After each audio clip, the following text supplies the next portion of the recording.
મારું નામ અવંતી કિશનભાઈ રાઠોડ છે. હું પહેલા ધોરણમાં ભણું છું. આ તમને એક સરસ મજાની વાર્તા કહીશ. મારી વાર્તાનું નામ છે લપલપિયો કાચબો.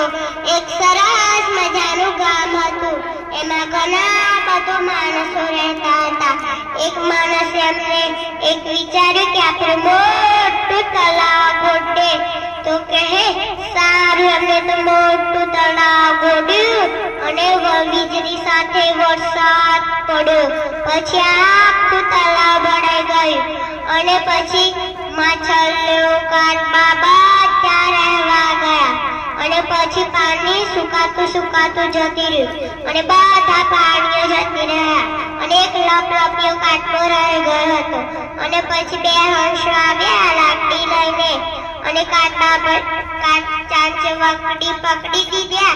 કાચબા ભાઈએ પકડી અને હંસો તો ઉડતા બીજું ગામ આવ્યું.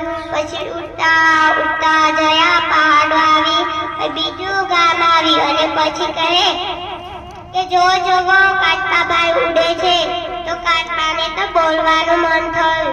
જેવા બોલવા ગયા એવા એમના દાદાએ શીખવ્યું હતું કે પેરાશૂટ પહેરી રાખવાનું.